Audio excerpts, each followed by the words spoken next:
लड़की ने पुनर्जन्म लेने के बाद सबसे पहले अपने मैथ्स एग्जाम को छोड़ दिया और एग्जामिनर को खाली पेपर दे दिया, क्योंकि अपनी पिछली जिंदगी में उसने पूरे दिल से एग्जाम के हर सवाल का जवाब दिया था। लेकिन जब रिजल्ट आया तो एग्जामिनर ने उस पर चीटिंग का इल्जाम लगा दिया। असल में उसकी छोटी बहन ने उसकी आंसर शीट कॉपी की थी, लेकिन सारे क्लासमेट्स बहन के साइड में थे। यहाँ तक कि उसके पापा ने भी उस पर भरोसा नहीं किया और उसे सजा दी। लड़की समझ ही नहीं पाई कि उसकी बहन ने उसके जवाब कैसे कॉपी कर लिए। शायद ऊपर वाला उसकी हालत पर तरस खा गया, क्योंकि जैसे ही उसने सुना कि एग्जाम शुरू होने वाला है, उसे एहसास हुआ कि वो उसी दिन पर वापस आ गई है। उसी टाइम उसके पापा ने उसे बोला कि एग्जाम में अपनी बहन को सपोर्ट करे। लेकिन अब लड़की को अपनी बहन की असली सच्चाई पता चल चुकी थी। बहन की फेकनेस देखकर उसने उसे एक जोरदार थप्पड़ मारा। जैसे ही ये हुआ, पूरी फैमिली ने लड़की को ब्लेम किया, लेकिन इस बार वो चुप नहीं रही। उसने सबके सामने अनाउंस कर दिया कि वो अब अपने घर वालों से सारे रिश्ते तोड़ रही है। उसकी बहन ड्रामा करने लगी और उसे मनाने की एक्टिंग करने लगी, लेकिन लड़की ने उसे वार्न किया कि अगर उसने उसका पीछा नहीं छोड़ा तो वो उसे एग्जाम से ही बाहर कर देगी। उसका भाई भी उसे इंसल्ट करने लगा और बोला कि उसे इस एग्जाम में होने का कोई हक नहीं है। लेकिन उसकी बहन डर गई और लड़की को रोकने की कोशिश करने लगी। लड़की को उसका ये अजीब सा रिएक्शन देखकर समझ आ गया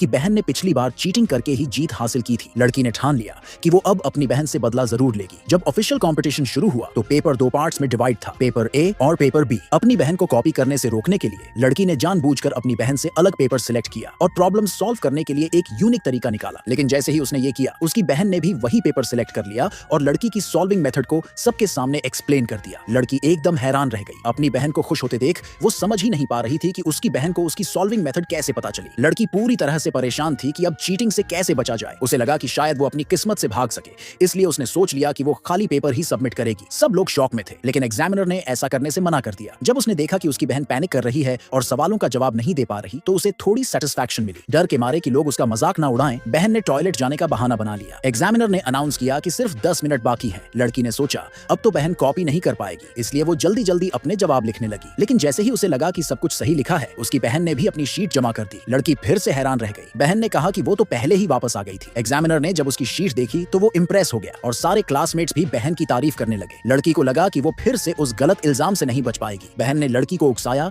कि वो भी अपनी शीट सबमिट करे, लेकिन लड़की ने मना कर दिया और कहा कि उसने गलती की है, उसे ठीक करनी है। बहन बहुत नर्वस हो गई थी। उसे समझ नहीं आ रहा था कि लड़की अपनी शीट क्यों नहीं दे रही। क्लासमेट्स भी सोचने लगे कि लड़की ने क्या गलती की है, लेकिन बहन ने बात टाल दी और कहा कि उसे भी अपनी मिस्टेक्स चेक करनी है। एग्जाम के खत्म होने में अब बस 3 मिनट बचे थे और बहन बहुत एंग्शियस हो चुकी थी। लड़की, जिसने अब तक कुछ खास नहीं लिखा था, सोच रही थी कि अब तो बहन के पास कॉपी करने का टाइम ही नहीं बचा। लेकिन बहन अपने आप पर कॉन्फिडेंट थी। वो बोली कि वो तो कभी भी अपनी आंसर्स ठीक कर सकती है, चाहे कितना भी टाइम बचा हो। जैसे ही लड़की ने लिखना बंद किया, बहन दौड़ के अपनी शीट जमा करने चली गई। एग्जामिनर ने लड़की की तारीफ की। ये देखकर लड़की का दिल टूट गया। तभी बहन ने लड़की की शीट ले ली और उस पर इल्जाम लगाया कि उसने उसकी कॉपी की है।